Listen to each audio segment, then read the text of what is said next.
Hi అండి, welcome to అన్నపూర్ణస్ kitchen. నేను మీ అన్నపూర్ణని. ఈరోజు మన కిచెన్లో స్పెషల్ రెసిపీ వచ్చేసి కొత్తిమీర రైస్ అండి. మసాలా ఫ్లేవర్తో అదిరిపోయే టేస్ట్తో చాలా బాగుంటుంది. ఇలా మనం చాలా తక్కువ టైంలోనే టేస్టీగా లంచ్ బాక్స్లోకైనా లేదా డిన్నర్లోకైనా ప్రిపేర్ చేసుకోవచ్చు. టేస్ట్ అయితే చాలా బాగుంటుంది. మరి లేట్ చేయకుండా హెల్తీగా కొత్తిమీర రైస్ని ఎలా చేసుకుందామో ఇప్పుడు చూసేద్దాం. మీరు వేడి అన్నంతో కొత్తిమీర రైస్ని ప్రిపేర్ చేస్తుంటే అన్నాన్ని ముందుగా ఇలా ప్లేట్లోకి తీసుకొని ఆరబెట్టుకోండి. ఇలా చేయడం వల్ల అన్నం అనేది ముద్దలాగా కాకుండా పొడి పొడిగా రెడీ అవుతుంది. ఇప్పుడు స్టవ్ ఆన్ చేసుకొని ప్యాన్ పెట్టుకొని 1 టేబుల్ స్పూన్ నూనెని 1 టేబుల్ స్పూన్ నెయ్యిని వేసుకోండి. నెయ్యిని వేయడం వల్ల టేస్ట్ అనేది చాలా బాగుంటుంది. ఆయిల్ వేడయ్యాక 1 బిర్యానీ ఆకు, 1 టేబుల్ స్పూన్ జీలకర్ర, ఇందులోకే సన్నగా కట్ చేసిన 1 కప్పు ఉల్లిపాయ ముక్కల్ని వేసి ఫ్రై చేసుకోవాలి. ఉల్లిపాయల్ని ఒక 50% ఫ్రై చేశాక ఇందులోకి 1 పావు కప్పు పచ్చి బఠానీల్ని అలాగే 1 కప్పు క్యారెట్ ముక్కల్ని తీసుకుందాం.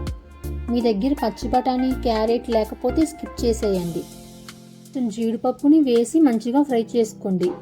ఇవి త్వరగా ఫ్రై అవ్వడానికి 1 టేబుల్ స్పూన్ సాల్ట్ని వేసుకోండి. కొంచెం కరివేపాకు వేసుకొని లో ఫ్లేమ్లో 2 నిమిషాలు ఉడికించుకోవాలి.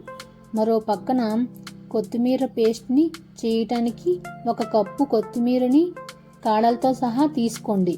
ఇందులోకి కొంచెం కరివేపాకుని, 2 పచ్చిమిరపకాయల్ని, చిన్న అల్లం ముక్కను, పొట్టు తీసిన వెల్లుల్లిని, ఇందులోకి స్పైసెస్ వచ్చేసి చిన్న దాల్చిన చెక్క, 4 లవంగాలు, 2 యాలకులు.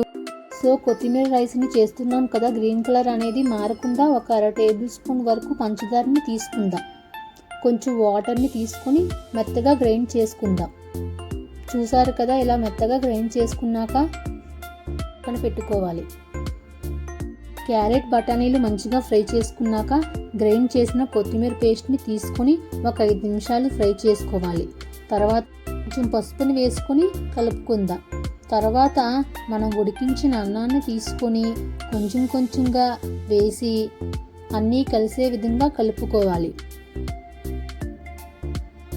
కలుపుకున్నాక ఇందులో కొంచెం కొత్తిమీరని వేసుకొని కలుపుకోవాలి. టేస్ట్కి సరిపడా సాల్ట్ని తీసుకొని కలుపుకోవాలి. మనం చేసుకున్న కొత్తిమీర రైస్ అనేది టేస్ట్ రావాలంటే 1 టేబుల్ స్పూన్ ధనియాల పొడి, 1 టేబుల్ స్పూన్ జీలకర్రని వేసి మిక్స్ చేద్దాం. ఇలా లో ఫ్లేమ్లో 1 నిమిషం పాటు ఉడికిద్దాం. 1 నిమిషం తర్వాత గుమగుమలాడే కొత్తిమీర రైస్ అనేది రెడీ అయిపోతుందండి. అప్పటికప్పుడే టేస్టీగా హెల్తీగా కొత్తిమీర రైస్ని చేసుకోవచ్చు. ఇలా చేసుకున్న రైస్ని ఇలానే వేడివేడిగా తినేయచ్చు. పెరుగు చట్నీ కూడా వేసుకుని తినవచ్చు. చాలా బాగుంటుంది.